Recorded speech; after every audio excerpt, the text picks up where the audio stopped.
Luckey considera que todos nuestros conocimientos provienen de la experiencia, de ella se derivan y de ella se reducen. La filosofía de Luckey se dirige contra las ideas innatas, contra el apriorismo. Luckey pretende dar razón de conceptos tales como causa, sustancia, a partir del analismo de los sense data, un análisis psicológico. Este análisis es el tribunal que evalúa la validez y los límites del entendimiento humano, así como la validez y los límites de los conocimientos de los que éste dispone. El valor objetivo de los conocimientos queda justificado desde el supuesto de la realidad de los dos polos del conocimiento, conciencia y mundo exterior. Acepta la trascendencia del conocimiento al que llega a describir como la copia, que nuestras ideas deben ser respecto de sus objetos, de los grandes maestros del empirismo, es el que menos expuesto queda a los reproches del idealismo espiritualista o agnóstico. En general, Luckey afirma que todos nuestros conocimientos están fundados en ideas y que no pueden sobrepasarlas. Se trata de percibir cómo los límites se concilian o se suponen entre sí. La tesis de Luckey creo que puede ser ya enunciada con toda claridad. No existen ideas innatas en nuestra mente, ni en el orden teórico, ni en el...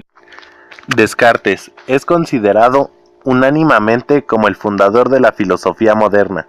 Independientemente de sus grandes aportaciones a las matemáticas y a la física, René Descartes afirmaba que el sujeto pensante puede dudar de todo menos de qué está pensando. Al situar la verdad en la propia mente del individuo, el filósofo abrió las puertas del subjetivismo. También señaló que la naturaleza carece de propiedades y sentido propio. Su destino es el de ser utilizada en provecho del hombre. De ahí su defensa de la filosofía práctica, cuyo fin es convertirnos en dueños y señores de la naturaleza, como proclama su gran obra Discurso del método. Sin duda, fue el profeta del desarrollo tecnológico y el que anunció en alguna forma el advenimiento de la revolución industrial y el consiguiente de la explotación de la naturaleza, que tuvo su máxima expresión en el colonialismo europeo. En el Discurso del método, el filósofo arremetió también contra la escolástica, que se enseñaba en las universidades, lo que equivalía a romper con el pensamiento de Santo Tomás de Aquino, hasta entonces una personalidad intocable en el mundo académico. El objetivo de su pensamiento era tratar de desterrar el silogismo aristotélico empleado durante el total de la Edad Media. Descartes sabía que eso podía acarrearle problemas similares a los que tuvo Galileo con la Iglesia, cuando apoyó la teoría heliocéntrica de Copérnico, que establecía que la Tierra y los demás planetas giraban alrededor del Sol. En un intento para evitar ser ametizado, el filósofo camufló parcialmente la novedad de sus ideas, que a la postre supondrían una verdadera revolución para la teología y la filosofía. Mente y cuerpo divididos. Lo esencial de su pensamiento es que centrara la base del conocimiento en la cosa pensante, una idea que se plasma en su famosa frase «pienso, luego existo». Postuló que mente y cuerpo son las dos sustancias de las que se compone el mundo, por lo que se refiere a la idea de Dios. El filósofo afirmó que el simple hecho de pensar en su existencia es la prueba que existe. Descartes redujo la verdad sobre la ciencia y el hombre a dos conceptos básicos, razón y cálculo, pero fue incapaz de desarrollar un método capaz de comprender al hombre como en su totalidad. Orden y método. Descartes establece unas reglas que no deben abandonar. Una es el llamado precepto de la evidencia, que consiste en no admitir nunca algo como verdadero, sino en constancia de ello. Otra es el precepto del análisis, que establece dividir las dificultades que tengamos en tantas partes como sea preciso para solucionarlas mejor. Otra regla es el denominado precepto de síntesis, que ordena nuestros pensamientos apoyándonos en la solución de las cosas más simples hasta resolver los problemas más complejos. Y por último, el precepto del control, que consiste en revisar nuestro pensamiento constantemente para estar seguros de no haber omitido nada. Descartes fue considerado el pensador de la duda, porque afirmaba que en una investigación uno no debe dar por verdadero aquello de lo que pudiera. Francisco Bacon. destacado filósofo, auténtico progenitor del materialismo inglés y en general de las ciencias experimentales de los tiempos modernos. Hizo una severa crítica de la ideología medieval, estimando que la escolástica y la teología no debían tener injerencia en los trabajos de la ciencia. Bacon comprobó que en la ideología del medieval existía una serie de prejuicios y de representaciones falsas y desfiguradas sobre toda la naturaleza, que obstaculizaban el avance de la ciencia. Luchando por un conocimiento efectivamente científico, enseñó que la filosofía auténtica debe tener un carácter práctico, debe construirse sobre la base del análisis de los fenómenos de la naturaleza y seguir en sus deducciones los datos de experiencia. Bacon elaboró el método empírico en filosofía. Sostuvo que la fuente de todo conocimiento son los sentidos y que el objeto de la investigación es la naturaleza, la materia, que ésta no es homogénea ni abstracta, que posee diversas cualidades, diversas formas. Marx señaló que según Bacon, los sentidos son infalibles y constituyen la fuente de todo el conocimiento. La ciencia es experimental y consiste en aplicar el método racional a los datos que nos suministran los sentidos, la inducción, el análisis, la comparación, la observación y la experimentación. Son las condiciones esenciales de un método racional. El hombre no puede conocer ni dominar la naturaleza, sino obedecerla, es decir, siguiendo sus leyes. La naturaleza se halla en estado de movimiento, que a juicio de dominar la naturaleza, Bacon es la propiedad interna inaliente de la materia. Reconocía la variedad cualitativa múltiple del movimiento de la materia, sin reducirlo al desplazamiento mecánico de los cuerpos en el espacio. Enumeró 19 clases de movimientos.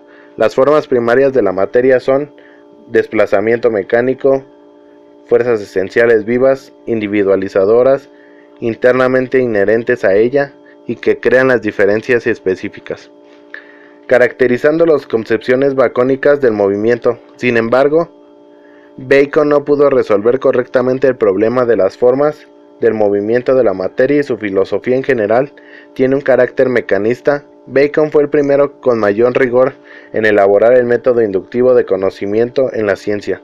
Afirmaba que el proceso del conocimiento hay que partir a través del análisis y de los fenómenos individuales, que toda verdad auténtica debe apoyarse en el mayor número posible de hechos de cuya confrontación obtiene el hombre de la posibilidad de elevarse de lo singular a lo individual, a lo general, a las deducciones. Bacon no fue un materialista consecuente.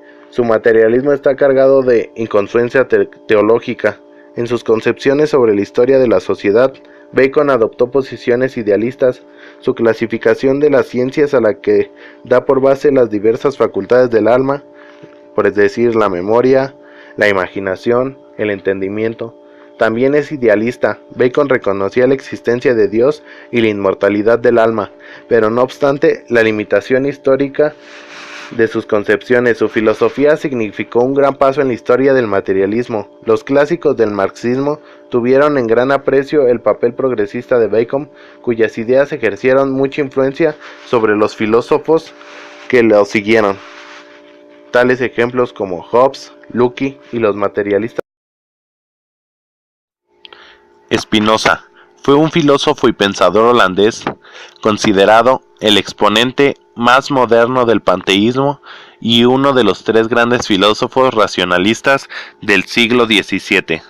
Según Spinoza, mente y cuerpo son lo mismo, visto desde dos ángulos diferentes. La mente es la idea del cuerpo y este es el aspecto extenso de la mente. Fue hostigado por su crítica racionalista de la ortodoxia religiosa, por el concepto de un Dios impersonal y el rechazo de la libertad de la voluntad. Su obra cayó en el olvido, hasta que fue reivindicada por grandes filósofos alemanes de principio del siglo XIX, como Hegel y Schelling. Proclaman todos a una voz que Spinoza es el padre del pensamiento moderno. Algunos de sus pensamientos son: cualquier cosa que sea contraria a la naturaleza lo es también a la razón, y cualquier cosa que sea contraria a la razón es absurda. La actividad más importante que un ser humano puede lograr es aprender para entender, porque entender es ser libre. Aún más, en la cosa creada es una perfección, que ella existía y que sea causada por Dios. ya que la mayor de todas las imperfecciones es el no existir. La experiencia nos ha demostrado que a la persona no le resulta más difícil de dominar que su lengua. Las academias que se forman a cargo del Estado se instruyen no tanto para cultivar las mentes, cuanto para embriagarlas. Solamente es libre lo que existe por las necesidades de su propia naturaleza y es influenciado en sus acciones solo por sí mismo. El orden y la conexión de las ideas es lo mismo que el orden y la conexión de las cosas. El pecado no puede ser concebido en un estado natural, sino solo en un estado civil, donde es decretado por común consentimiento que es bueno o malo. Una misma cosa puede ser al mismo tiempo buena, mala e indiferente. Por ejemplo, la música es buena para la melancolía, mala para los que están de luto, y ni buena ni mala para el sordo. Y de todas las ideas que uno tiene, hacemos un todo, o lo que es el mismo, un ente de razón, al que llamamos Hume. Es la figura más importante de la corriente filosófica del siglo XVIII, denominada empirismo, que surge como reacción al problema del conocimiento del racionalismo del siglo XVII. Ahora el hombre y su mente es el centro de las preocupaciones y no es Dios, como ocurría en la filosofía medieval. Los empiristas sostienen que no hay ideas innatas y que todas ellas proceden de la experiencia sensible. Hume señala que todas las ciencias guardan relación con las capacidades del ser humano y son juzgadas por el hombre. El único método válido para Hume es el de Newton, pero aplicado a la ciencia del hombre. Todo cuando conocemos es una percepción. Las percepciones son los contenidos de la mente en general y se dividen en impresiones, que son los datos inmediatos de la experiencia, e ideas, que son representaciones o copias de las impresiones en el pensamiento. Las ideas tienen su origen en las impresiones. Ambas pueden ser también simples o complejas, según estén o no formadas por partes, y pueden ser también de reflexión o sensación. Cuando la mente ha recibido las ideas de la memoria, son más fuertes que las de la imaginación, pues la memoria preserva el orden y la forma de los originales. La imaginación, sin embargo, es libre de alterar y trastornar las ideas. Las casualidades de las que surge la asociación de ideas son semejanzas, contigüidad, causa y efecto. Nuestra imaginación pasa fácilmente de una idea a otra semejante y adquiere la costumbre de la asociación de ideas, que están más próximas en el espacio. En cuanto a la causa y efecto, no hay conexión más fuerte en la imaginación y se ha entendido como una conexión necesaria. Para Hume hay dos tipos de conocimiento posibles: las relaciones de ideas, que incluyen todas las proposiciones de las matemáticas, geometría, etc. A estas posiciones se llega con el razonamiento del entendimiento, sin necesidad de recurrir a la experiencia. Y las relaciones de hechos, que dependen únicamente de la experiencia y no es posible llegar a él por medio del razonamiento. Según Hume, una idea es verdadera si podemos señalar de qué impresión se deriva, ya que el límite de nuestro conocimiento son las impresiones. Sin embargo, damos por seguros hechos futuros de lo que no tenemos. Impresión. Según Hume, estas anticipaciones se fundan en la relación causa-efecto. Nuestro conocimiento de hechos futuros solo tiene justificación si entre lo que llamamos causa y lo que llamamos efecto existe una conexión necesaria. Pero lo único observable entre hechos de los que no tenemos impresión actual es que se da una sucesión constante entre ellos. Podemos estar seguros de estas anticipaciones, pero esta seguridad procede de la experiencia, del hábito. De hechos futuros no podemos tener un conocimiento cierto, sino solo probable. Para Hume, la sustancia es un concepto al que no le corresponde ninguna impresión. Sustancia es un conjunto de percepciones particulares que habitualmente encontramos unidas. Lo único que podemos afirmar es la realidad de nuestras impresiones, y como no tenemos ninguna impresión de Dios, no podemos afirmar su existencia. La filosofía de Hume se desemboca en un fenomenismo y un escepticismo. Sabemos que tenemos impresiones, pero no. El pensamiento político y la visión del mundo de Thomas Hobbes es sorprendentemente original y sigue siendo notable en la política contemporánea. Su principal inquietud es el problema del orden social y político. como los seres humanos pueden vivir juntos en paz y evitar el peligro y temor de un conflicto civil. Plantea una alternativa como dar nuestra obediencia a un soberano irresponsable. De lo contrario, lo que nos espera es un estado de naturaleza que se asemeja mucho a la guerra civil, una situación de inseguridad universal donde todos tienen motivos para temer a la muerte y donde la recompensa de la cooperación humana es casi imposible. Una controversia ha dominado las interpretaciones de Hobbes. Ve a los seres humanos como puramente egoístas. Varios pasajes apoyan tal lectura, llevando a algunos a pensar que sus conclusiones políticas pueden ser evitadas si adoptamos un cuadro más realista de la naturaleza humana.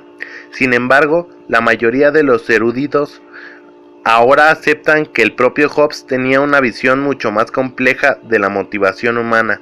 Un tema importante a continuación será el por qué los problemas que plantea no pueden evitarse simplemente tomando una visión menos egoísta de la naturaleza humana. Hobbes es el padre fundador de la filosofía política moderna, directa o indirectamente. Ha fijado los términos del debate sobre los fundamentos de la vida política en nuestros tiempos. Pocos han quedado su tesis sobre los problemas que la vida política significan bajo un soberano irresponsable como su única autoridad política.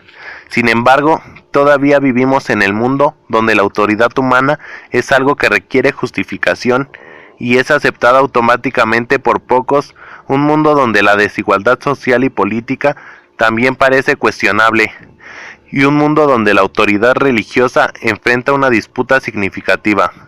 Podemos plantear la cuestión en términos de la preocupación por la igualdad y los derechos que el pensamiento de Hobbes anunció. ¿Vivimos un mundo donde todos los seres humanos se supone que tienen derechos? Es decir, las reivindicaciones morales que protegen sus intereses básicos, pero ¿quién determina cuáles son esos derechos? ¿Y quién los hará cumplir? En otras palabras, ¿quién ejercerá los poderes políticos más importantes cuando la suposición básica es que todos compartimos los mismos derechos? Podemos ver la importancia de Hobbes si lo comparamos brevemente con los pensadores políticos más famosos antes y después de él. Escribiendo algunos años después de Hobbes, John Locke había aceptado definitivamente los términos del debate que Hobbes había establecido. ¿Cómo pueden los seres humanos vivir juntos cuando las justificaciones religiosas o tradicionales de la autoridad ya no son eficaces o convenientes? ¿Cómo se justifica la autoridad política y hasta qué punto se extiende?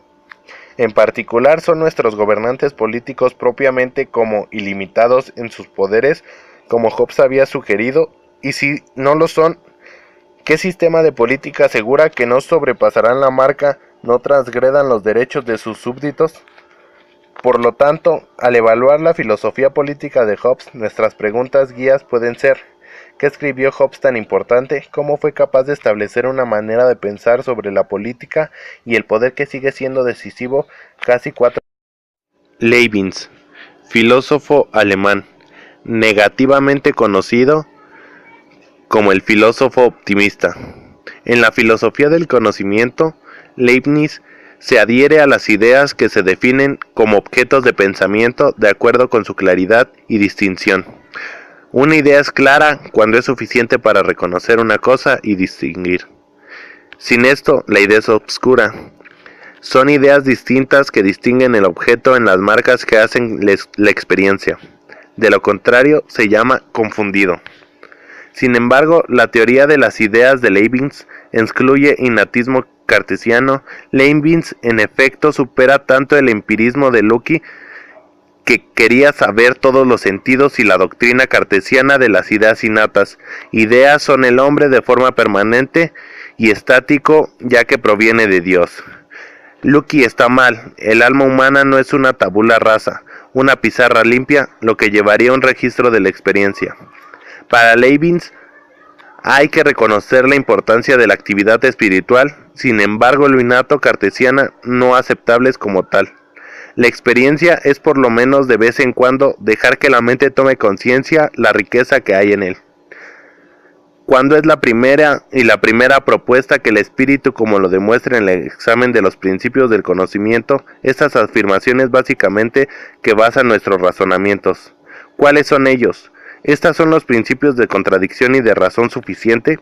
El principio de contradicción lee dos proposiciones contradictorias, una es verdadera y la otra es falsa. El principio de razón suficiente afirma que ningún hecho no puede ser existente sin que haya una razón suficiente. Leibniz y las monadas. En su descripción del universo, Leibniz, también tratando de superar el mecanismo cartesiano, los ojos de Descartes, la materia se reduce a la extensión geométrica, un mecanismo que se opone al dinamismo de Leibniz, según la cual el universo está compuesto de monadas, sustancias simples sin partes, los átomos de la naturaleza y los elementos de las cosas, las realidades espirituales dinámicos similar a las almas. En todas partes estos principios espirituales en acción se caracterizan de hecho no solo por la percepción de la representación múltiple en unidad, sino también por la apetencia de cualquier tendencia a actuar monada. Cada monada percibe el universo y tiene que ejercer una acción. De esta manera surge un universo móvil y fluido en el que toda la materia, la naturaleza y los objetos están animados por monadas o almas. Por otra parte, hay niveles de percepción, y esta pluralidad de niveles de conciencia como aparece solo con un título y un pasaje. Si la percepción como tal denota una percepción separada y percibido por la conciencia, la percepción o pensamiento sin percepción también es posible. Por lo tanto, cuando camino a lo largo del mar, un millar de pequeñas percepciones inconscientes y demasiado pequeñas para ser introducida contenidos psíquicos que yo no conozco y que no tienen un conocimiento claro forman el visto bueno de mi percepción. Para estas pequeñas percepciones inadvertidas estamos vinculados de manera imperceptible a todo el mundo y lo real. Una vez más estamos muy lejos de Descartes, cuyos pensamientos se acompañan de la conciencia. Dios ha hecho un trato y a esto a partir de una armonía preestablecida. Dios de hecho quería crear una armonía coherente y establecida entre todas las situaciones, así que tiene al mundo organizado en el principio de los mejores. Por lo tanto, podemos hacer una justificación de Dios en relación con el problema del mal en el universo. Esto es lo que Leibniz llama la teodicea. Dios, que no se hace responsable del mal que existe en el mundo, se debe borrar. Creó el mejor de los mundos posible. Este es el hombre libre, que decide si el mal. Voltaire se conoce irosinera y critica sobre esta justificación en Candidato. El optimismo de Leibniz, por tanto, es legítimo hablar del optimismo de Leibniz. Aquí denota la idea de que el mundo es el mejor de los mundos posibles entre una infinidad de mundos posibles, no el mejor de todos, y que es la mundo real hoy en día. Al que plantearía la pregunta, ¿el mundo no es, sin embargo, que los dolores ricos? Leibniz respondió que cualquier dolor a la ansiedad son las condiciones mismas de placer y felicidad. El placer de hecho no procede de un curso uniforme, lo que llevaría el aburrimiento. El placer, este sentido de la perfección y este avance hacia la felicidad, viene de una victoria sobre la cantidad media que el dolor finalmente apaciguará a satisfacer su deseo. Mal, el dolor, la ansiedad, todas las condiciones de la propiedad, ya que muchos accesos directos a una mayor perfección. Tal es el optimismo de Leibniz, que ve en particular la preocupación todas las solicitudes imperceptibles que aún nos mantienen en suspenso, una promesa de placer y el anuncio de la perfección.